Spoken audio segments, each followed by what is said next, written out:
প্রিয় দর্শক, আসসালামু আলাইকুম। ঢাকার রহমত ড্রাইভিং ট্রেনিং সেন্টারের পক্ষ থেকে আপনাদেরকে স্বাগতম। প্রিয় দর্শক, যারা নতুন ড্রাইভিং শিখতে চান, বেকার অবস্থায় আছেন, হতাশাগ্রস্ত আছেন, তারা ড্রাইভিং শিখতে চাচ্ছেন, ম্যানুয়াল গাড়ি চালানো শিখবেন। যারা পেশাদার তাদের অটো ম্যানুয়াল দুটো শেখাই উচিত। যারা ম্যানুয়াল গাড়ি চালানো শিখবেন, আজ ভিডিওটা তাদের জন্য। আমার এই ভিডিওটা দেখবেন, আপনি ঘরে বসেই ড্রাইভিং ম্যানুয়াল গাড়ি চালানো শিখে নিতে পারবেন। নিয়মকানুন যা আছে শিখে নিতে পারবেন। তাতে আপনি কী হবেন, আপনি এক ধাপ এগিয়ে যাবেন। তো যাই হোক, আমি আজ আপনাদেরকে ম্যানুয়াল গাড়িটা কীভাবে চালায়, এবার কীভাবে চালায় নিয়ম আমি আপনাদেরকে দেখাই দিই, আপনারা দেখে নিন। সেটা হচ্ছে এই যে হচ্ছে আপনার গিয়ার লিভার। দেখেন, এই গিয়ার লিভারটা আর কি ম্যানুয়াল অটো এটি বোঝার জন্য যদি জাস্ট আপনাদেরকে ভিডিওটা আমি দিয়ে এসেছি, যাতে আপনারা দেখে বুঝে নিতে। এটা গিয়ার লিভার, এটা হচ্ছে হ্যান্ড ব্রেক, এটা হচ্ছে ম্যানুয়াল গাড়ি। অটো গাড়ির নিয়ম হচ্ছে কি পার্কিংয়ে দিয়ে রাখবেন, আর ম্যানুয়াল গাড়ির নিয়ম হচ্ছে কি নিউট্রালে রাখবেন, গাড়ি রেখে গাড়িটা বন্ধ করবেন। নিউট্রালে যদি গাড়িটা রাখতে হয়, আপনার কী করতে হবে, এই গাড়িটা কিন্তু আপনার হ্যান্ড ব্রেক টেনে রাখতে হবে। এই যে হ্যান্ড ব্রেক দেখেন, এই যে হ্যান্ড ব্রেক, এই পুশটা চাপ দিয়ে এই ছাড়তে হবে, এই টান দিয়ে উঠাইতে হবে। এই যে উঠাই দিলাম, হ্যান্ড ব্রেকটা আটকে আছে, এবারে নিউট্রালে আছে গাড়িটা। তাহলে আপনার হ্যান্ড ব্রেকটা টানিয়ে রাখলে আপনার গাড়িটা গিয়ার নিউট্রালে দিয়ে হ্যান্ড ব্রেকটা টানিয়ে রাখলে আপনার উপকার হবে কতটুকু, আপনার গাড়িটা যদি ঢালু থাকে, রাস্তা উঁচু নিচে থাকে, তাহলে আরও যেতে পারবেন, আটকে যাবে। আর যদি হ্যান্ড ব্রেক টানিয়ে না রাখেন, এই হ্যান্ড ব্রেকটা যদি টানিয়ে না রাখেন, তাহলে কী হবে, রাস্তা যদি উঁচু নিচে থাকে, তাহলে নিউট্রাল করলে গাড়ি একা একা চলে যাবে।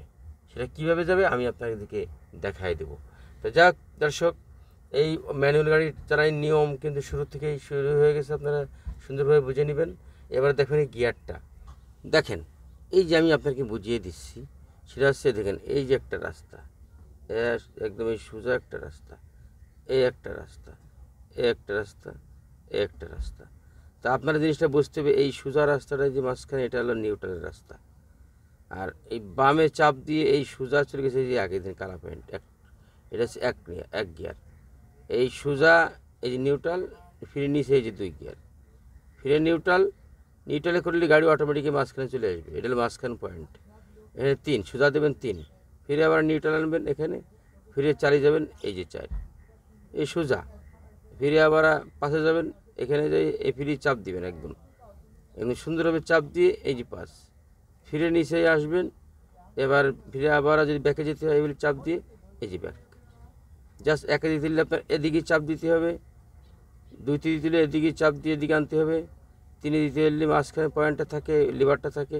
এখন যে অবস্থা আছে, এখানে 3 নিউট্রালে আছে, কিন্তু সোজা দিলে 3 চলে যাবে, এই সোজা দিলে 3 চলে যাবে, এটা আপনার বুঝতে হবে। এই 4 চলে যাবে। এই যে এবার আমি আপনাদেরকে দেখাবো যে গিয়ার শিফট কীভাবে করে। গাড়ি স্টার্ট দেওয়ার পরে আমি আপনাদেরকে দেখাই দেবো, স্টার্ট দিয়ে এই গিয়ারটা 1 2 3 দিয়ে চালায় দেখাই দেবো।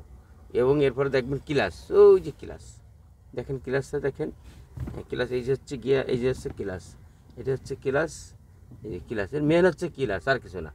এই ক্লাচ চাপ দিয়ে এই গিয়ার লেভার 1 নম্বরে দিয়ে দেবো। কীভাবে দেবো আমি আপনাকে দেখা দিচ্ছি।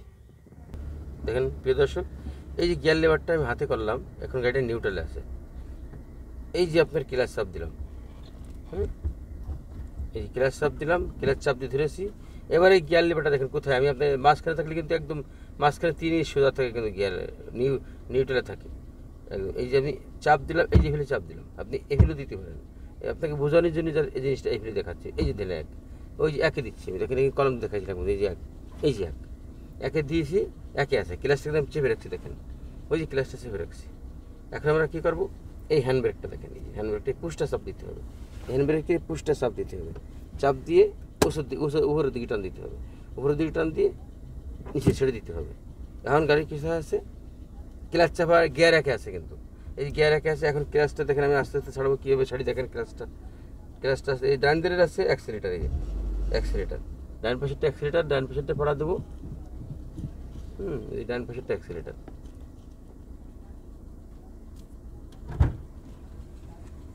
এই ডান পাশেরটা অ্যাক্সিলেটার, এটা পড়া দেবো, চলবে, ইঞ্জিন পাওয়ার বাড়বে। দেখেন পড়া দিলেই ইঞ্জিন পাওয়ার বাড়ে।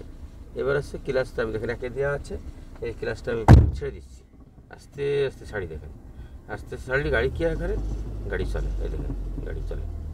এই যে এবার আমি যদি থামাবো, কীভাবে থামাবো, এই দিন ক্লাচটা ফুল চাপ দিলাম, গাড়ি এই যে আর ইঞ্জিন থেকে প্রেশার পাবে না, ইঞ্জিন থেকে প্রেশার পাবে না। এই যে আবার ক্লাস ছাড়বো, এই যে গাড়ি চলবে, এই যে গাড়ি চলবে, এই যে গাড়ি চলবে। আপনার ক্লাস টাইমেন মোটর সাইকেলের মতন, মোটর সাইকেল হাতে আর আপনার মোটর সাইকেল হচ্ছে হাতে আর গাড়ি হচ্ছে পায়ে, মোটর সাইকেল হাতে গাড়ি পায়। যাক, আমি আশা করি অবশ্যই আপনারা বুঝতে পেরেছেন প্রিয় দর্শক। এর পরবর্তী আর বাদ বাকি যে ভিডিও আছে পরবর্তী দেখাবো। ভালো থাকবেন, আল্লাহ হাফেজ।